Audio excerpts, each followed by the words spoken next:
Hi అండి. నమస్తే. Welcome to Suhasini's kitchen. నేను మీ సుహాసిని రెడ్డి.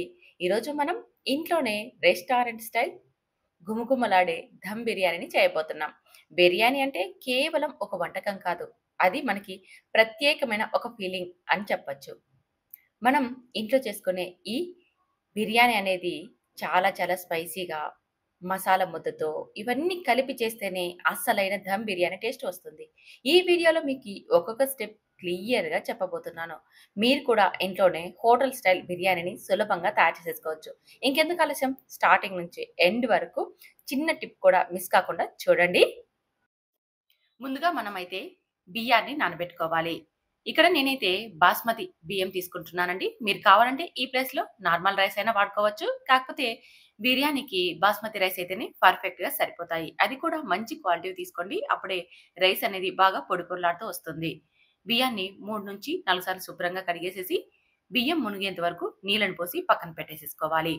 ఇప్పుడు స్టవ్ మీద కాస్త మందపాటి పెనం పెట్టుకొని అందులోకి 3-4 గరిటెల ఆయిల్‌ని వేసేసుకొని, ఆయిల్ బాగా వేడెక్కాక అందులోకి కొద్దిగా ఉల్లిపాయలని వేసుకుంటూ డీప్ ఫ్రై చేసేసుకోవాలి.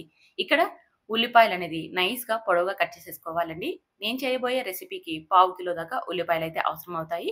నేను పావు కిలో ఉల్లిపాయలని ఫ్రైడ్ ఆనియన్స్‌గా చేస్తున్నానండి. మనం ఇలా ఉల్లిపాయలను వేయించుకునేటప్పుడు చిటికెడు ఉప్పును వేసామంటే ఇవి త్వరగా ఫ్రై అయిపోతాయి.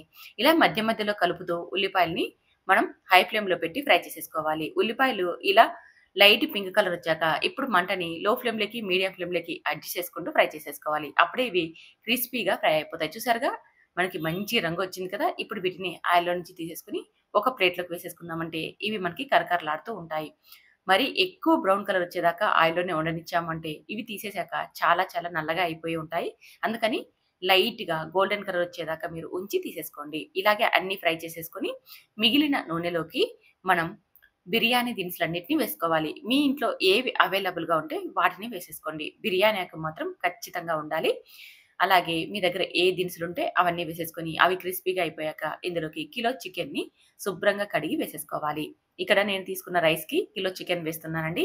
ఈ చికెన్‌లోకి పావు టీ స్పూన్ పసుపు, పావు టీ స్పూన్ ఉప్పును వేసేసుకొని, ఇదంతా ముక్కలకి బాగా అంటేలాగా కలిపేసేసి మూత పెట్టి 3 నిమిషాల పాటు హై ఫ్లేమ్‌లో ఉడికించాలి. ఇలా హై ఫ్లేమ్‌లో ఉడికించడం వల్ల చికెన్‌లో నుంచి నీరనేది బయటకొచ్చి చూడండి చికెన్ అనేది మనకి మెత్తబడుతుంది. ఈ చికెన్‌లో నుంచి ఊరిన వాటర్ మొత్తం కూడా మనకి ఇంకిపోవాలి. అంటే మరొక 3 నిమిషాల పాటు హై ఫ్లేమ్‌లో పెట్టేసేసుకొని మధ్యలో కలుపుతూ ఉన్నారు అంటే మీకి ఈ వాటర్ అంతా కూడా ఇంకిపోతాయి. చూడండి ఇక్కడ హై ఫ్లేమ్‌లో 3 నిమిషాలు మూత పెట్టాలి. అలాగే హై ఫ్లేమ్‌లోనే 3 నిమిషాలు మూత తీసేసి ఉడికించాలి. అప్పుడంతా కూడా వాటర్ మొత్తం పోతుంది. చూసారా? చికెన్‌లో నుంచి ఊరిన వాటర్ మొత్తం పోయింది. మనం ముందు తీసుకున్న ఆయిల్ మాత్రమే ఉండిపోయింది.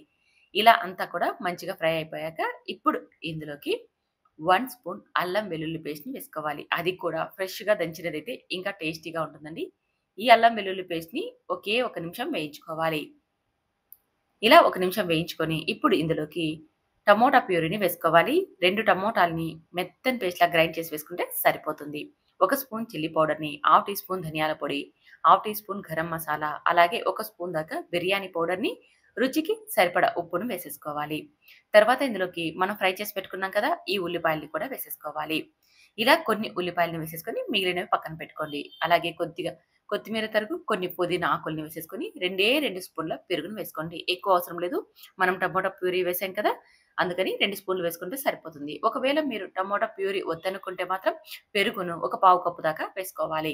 ఇలా వేసేసుకొని మంటను లో ఫ్లేమ్‌లోనే ఉంచేసి ఇది ఒకసారి అంతా బాగా కలిసేలాగా మాత్రమే కలపండి. ఇది ఉడికించుకోనక్కర్లేదండి. మనం ఇలా కలిపేసేసి స్టవ్ మీద నుంచి ఈ పెనాన్ని దించేసి పక్కన పెట్టేసేసుకోండి.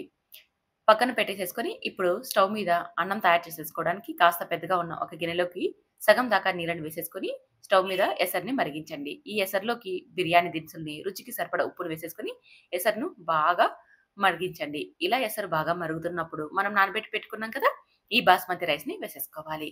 ఇలా రైస్‌ని వేసేసుకొని మంటని హై ఫ్లేమ్‌లోనే ఉంచి ఉడికించుకోవాలి. రైస్ వేసుకునేటప్పుడు ఒకటేసారి మనం రైస్ అంతా గుమ్మరించాము అంటే నీళ్ళనేది వేడిగా ఉన్నవి మన చేతులకి ఎగురుతాయి కదా! అందుకని ఇలా స్పూన్‌తో వేసేసాము అంటే రైస్ అనేది మన చేతులకి ఎగరకుండా ఉంటుందండి. ఇలా చిన్న టిప్స్‌ని గుర్తుపెట్టుకున్నామంటే మనం వంట చేసేటప్పుడు చేతులు కాలకుండా చూసుకోవచ్చు. చూడండి రైస్ అనేది ఈ విధంగా మనకి ఉడకాలి. రైస్ అనేది చూస్తున్నారుగా బాగా ఉబ్బి అలాగే పొడవుగా తయారైంది కదండీ! ఇలా. 75-80% రైస్ ఉడికితే సరిపోతుంది. ఇప్పుడు ఈ రైస్‌ని మరో సైడ్‌కి టర్న్ చేసేసుకోండి. ఇక్కడ మనకి రైస్ అయితే ఇక ఉడకక్కర్లేదండి. మరో సైడ్‌కి పక్కన పెట్టేసేసుకోండి. చూడండి చికెన్‌ని మనం కొద్దిసేపు అదేనండి ఒక 10 నిమిషాల దాకా ఉడికించి పక్కన పెట్టుకున్నాం కదండీ! ఆ చికెన్ అనేది మన టమోటా జ్యూస్‌ని, మసాలానంతా అబ్జర్వ్ చేసేసుకొని చికెన్ ముక్కలనేది పర్ఫెక్ట్‌గా తయారైపోయి ఉంటాయి. మనం ముందు మ్యాగ్నేట్ చేసేసుకోలేదు. కానీ ఇప్పుడు చికెన్ అనేది కొద్దిసేపు పక్కన పెట్టాం కాబట్టి మంచిగా ఈ జ్యూస్‌నంతా అబ్జర్వ్ చేసేసుకొని రెడీ అయిపోయి ఉంటుంది. స్పైసీగా చాలా సాఫ్ట్‌గా ఉంటుంది. ఇప్పుడు కొద్దిగా పుదీనా, కొత్తిమీర, కొన్ని పచ్చిమిర్చి ముక్కల్ని, అలాగే ఫ్రైడ్ ఆనియన్స్‌ని ఒక లేయర్ లాగా వేసేసుకోండి.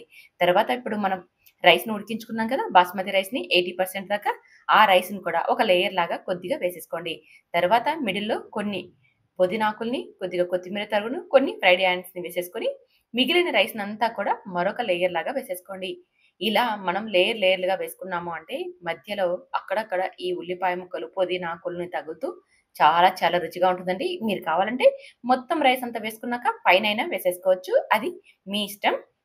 ఇలా మొత్తం రైస్ అంతా వేసేసుకొని ఈవెన్‌గా స్ప్రెడ్ చేసేసుకున్నాక, ఇప్పుడు మరొకసారి పైన కొద్దిగా పుదీనాకుల్ని, కొద్దిగా కొత్తిమీర తరుగుని, కొన్ని ఫ్రైడ్ ఆనియన్స్‌ని వేసుకోవాలి. అలాగే నేనిక్కడ ఒక 2 స్పూన్ల దాకా నెయ్యిని వేశానండి. ఆ క్లిప్ మిస్ అయిపోయింది. మనం నెయ్యి అనేది ఈ బిర్యానీలోకి ఖచ్చితంగా వేసుకోవాల్సిన ఇంగ్రీడియెంట్ అండి. నేనైతే వీడియోలో క్లిప్ మిస్ చేశాను కానీ, ఖచ్చితంగా నెయ్యి వేసుకున్నామంటే ఆ ఫ్లేవర్ చాలా బాగుంటుంది. పైన ఒక 2 స్పూన్ల దాకా నెయ్యినైతే యాడ్ చేయండి. లేదా బటర్‌నైనా ఆ ప్లేస్‌లో వేసేసుకోవచ్చు. తర్వాత కొద్దిగా ఫుడ్ కలర్‌నైతే వేస్తున్నాను. ఇది పూర్తిగా ఆప్షనల్. కొంచెం ఆరెంజ్ కలర్ ఫుడ్‌ని, అలాగే కొద్దిగా పసుపుని పాలలో కలిపి వేసేశాను. ఇలా వేయడం వల్ల చూడ్డానికి చాలా కలర్‌ఫుల్‌గా ఉంటుంది బిర్యానీ అనేది. ఇప్పుడు మూత పెట్టేసేసి దానిపైన నేనైతే వెయిట్‌ని పెడుతున్నాను. అలాగే కింద కూడా చూడండి ఇలా రోటి పాన్ ఉంటుంది కదా! దాని పైన పెట్టేస్తున్నాను. ఎందుకంటే మంట అనేది డైరెక్ట్‌గా తగిలింది అంటే తొందరగా మనకి ఇది కింద అడుగనేది అంటుతుంది. అలా కాకోకుండా ఇలా పెనం పైన పెట్టేసి మనం లో ఫ్లేమ్‌లో 15 నిమిషాల పాటు దమ్ చేసుకున్నామంటే పర్ఫెక్ట్‌గా రెడీ అయిపోతుందండి. మనకి కింద ఏ మాత్రం కూడా అడుగంటుకోకుండా జ్యూసీగా బిర్యానీ అనేది వచ్చేస్తుంది. మీకు కావాలంటే పూర్తిగా చూపిస్తానండి. ఇక్కడ నేను వెయిట్ ఎందుకు పెట్టాను అంటే, నేను నార్మల్ కడాయిలో చేస్తున్నాను కదండీ! మూత అనేది పర్ఫెక్ట్‌గా ఉండదు. అందుకని నేను వెయిట్ పెట్టాను. మీరు మూత మంచిగా ఉన్న కడాయిలో తయారు చేస్తున్నట్టయితే పైన బరువు పెట్టక్కర్లేదండి. చూడండి నేను 15 నిమిషాలు దమ్ చేసిన తర్వాత చూపిస్తున్నాను. రైస్ అనేది ఎంత పర్ఫెక్ట్‌గా రెడీ అయిపోయిందో. మనం ఖచ్చితంగా అయితే కడాయి కింద మాత్రం పెనాన్ని పెట్టాలి. అప్పుడే డైరెక్ట్‌గా మంట తగలకోకుండా మనకి ఈ బిర్యానీ అనేది పర్ఫెక్ట్‌గా రెడీ అయిపోతుంది. డైరెక్ట్‌గా మంట తగిలిందంటే ఖచ్చితంగా కాస్తైనా కింద అడుగంటేస్తుంది. జ్యూస్ అంతా కూడా ఇంకిపోయి మనకి చికెన్ ముక్కలనేది డ్రై అయిపోతాయి. అలా కాకోకుండా జ్యూసీగా మీకు బిర్యానీ కావాలంటే మాత్రం ఖచ్చితంగా కింద మీరు కడాయి కింద పెనాన్ని పెట్టేసేసుకొని, దానిపైన కడాయిని ఉంచి తయారు చేసుకున్నారనుకోండి, జ్యూసీ బిర్యానీ రెడీ అయిపోతుంది. చాలా జ్యూసీగా ఉంటుందండి. ఇందులోకి ఎలాంటి కర్రీ కూడా అవసరం లేదు. ఎంతో రుచిగా ఉంటుంది ఈ బిర్యానీ టేస్ట్ అనేది. మరి ఇంకెందుకు ఆలస్యం? నేను చెప్పిన విధానంలో, నేను చెప్పిన టిప్స్‌ని ఫాలో అయ్యి, మీరు కూడా ఒక్కసారి ఈ చికెన్ ధమ్ బిర్యానీని నా స్టైల్‌లో ట్రై చేయండి. తర్వాత ఎలా వచ్చిందో కామెంట్ చేయండి. నచ్చితే మీ ఫ్రెండ్స్, ఫ్యామిలీ మెంబర్స్ కూడా ఈ వీడియోని షేర్ చేయండి. ఇలాంటి వీడియోస్ కోసం సుహాస్‌నిస్ కిచెన్‌ని సబ్స్క్రైబ్ చేసుకొని ఫాలో అవ్వండి. Thank you for watching.